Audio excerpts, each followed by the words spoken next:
Hey, this is Awais with eMiniPlayer.net, and this is a recap for Friday, May 24th. Let's quickly review our trade plan heading into the day.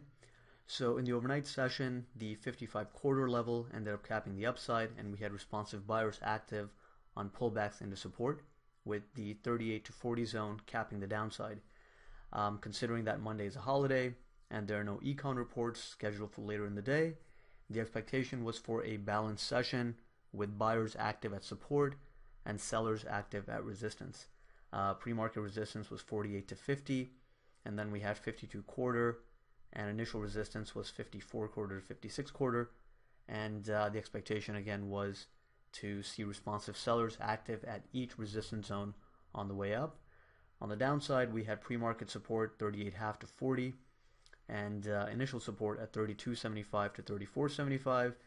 Since pre-market support had already been tested, that zone called for some caution, but we were expecting responsive buyers at initial support, and in the event that we went below that, we would still look for buyers at the support levels below, and those would have even a higher probability of capping the downside.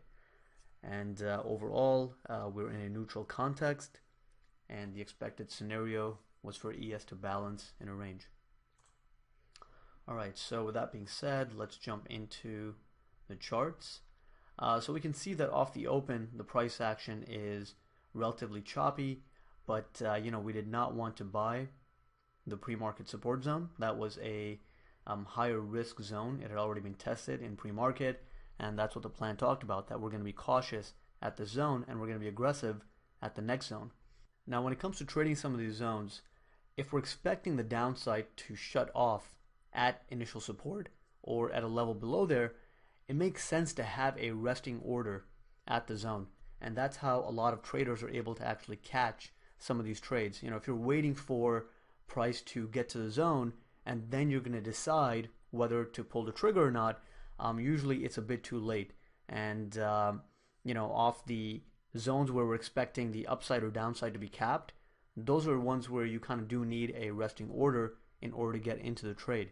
And this was the case with initial support on Friday. We can see that price basically just tagged it, went one tick into it, 34.5, and then just took off.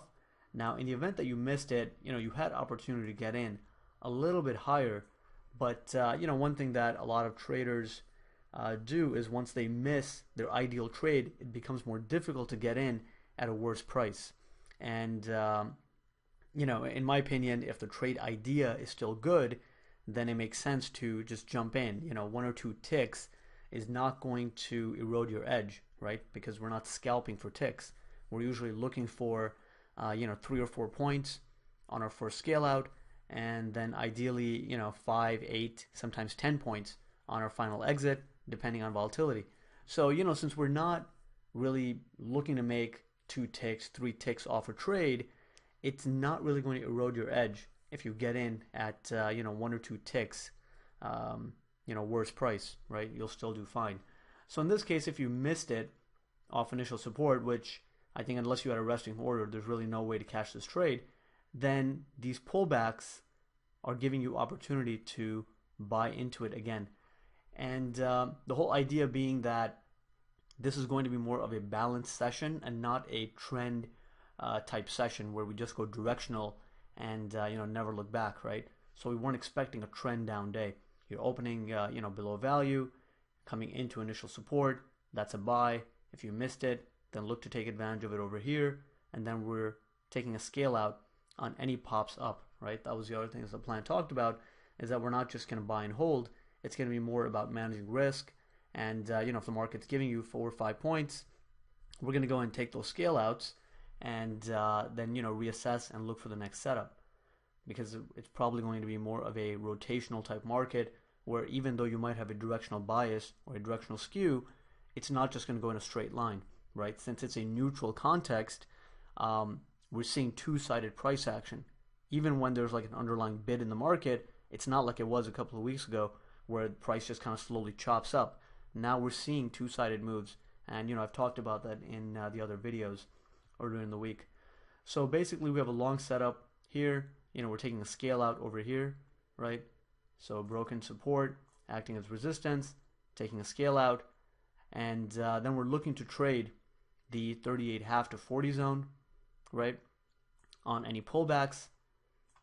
So for example, over here you can see that 44, we established a little short-term top over here, pull back to support, and that again is a long setup, right? Because at this point we have a directional bias, and despite the internals not looking very strong, you have to keep in mind that we opened on a pretty large gap down, right? So the internals are going to be negative by default, right? I mean, they're simply telling you that majority of the stocks opened way below their prior close. We already know that. ES gap down. So the absolute value of the S&P advanced decline is not going to be as important as the trend of the advanced decline, right? And if you look at the trend, you can see that it's kind of bottomed out here, and then it starts kind of slowly heading back up, which basically mimics price action, right? But for example, if this had done this and then it was just pegged and heading lower, that would be, that would certainly call for caution, right? But since we had stabilized and we were starting to head higher, the negative internals weren't really a big factor in, the trade ideas of the day. We were simply trading the zones, long here, scale out, look to take profit, enter again on the pullback, look to take profit. We basically avoided the short side on Friday. And, the first area that we would consider shorting was the pre-market resistance zone, right, up here, 48 to 50. But in this event, it just tagged it and just turned around. So we did not get short here. We simply used this area for profit taking. Comes back down again. At this point, the directional bias is pretty clear. It's to the upside. And this is something I think I posted on Twitter as well, that, when we're trading kind of, over here and we're bouncing off these zones, at this point, the low of day is likely in.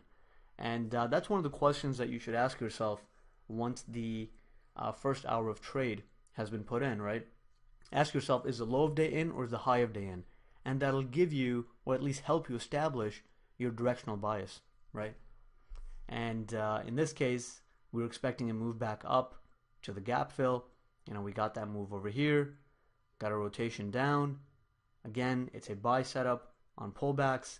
We're heading into a long weekend, and considering where ES is within the big picture, it's pretty unlikely that the market is going to hold short into the weekend, or just sell kind of into the weekend. This move, certainly makes sense. Some short covering into the close, and I'll show you a bigger picture ES chart to kind of explain, where some of these levels are coming from, right? So we can see that, we basically got this breakout, right, early in May. And then since then, we've basically been trending up, right?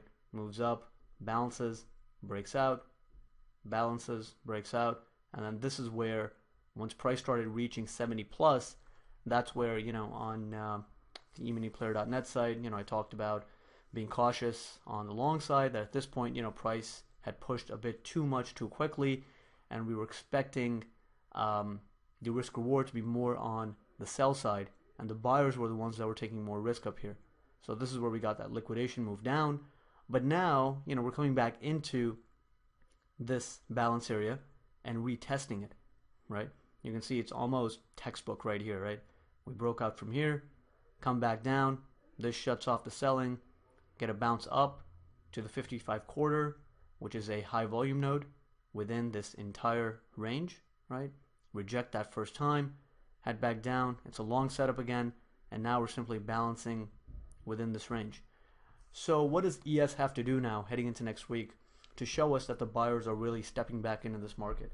Well, the first thing it has to do is cross 55 quarter and start holding above it, right? That would be the first thing.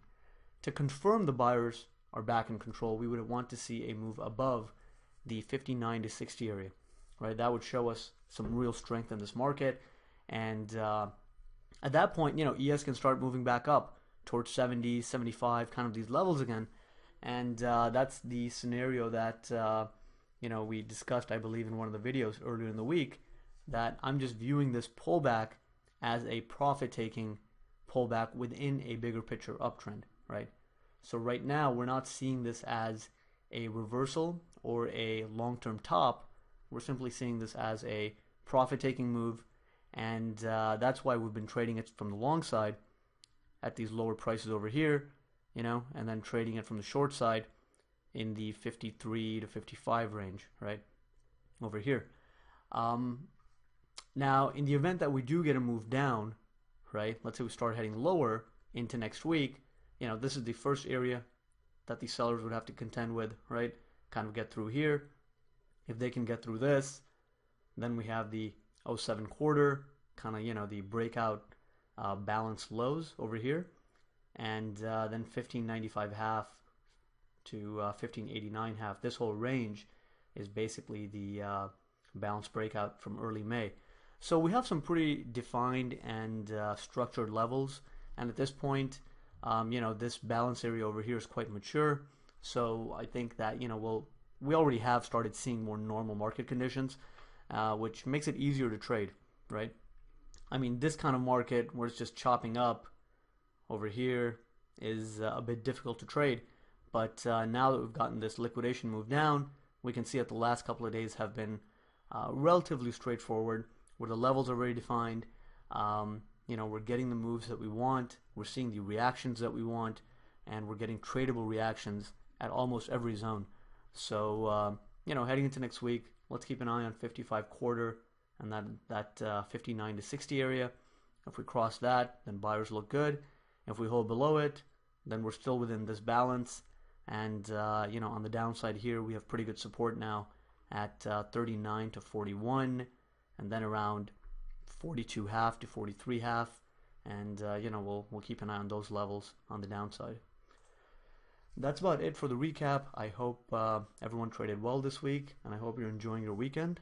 We will catch up Tuesday morning.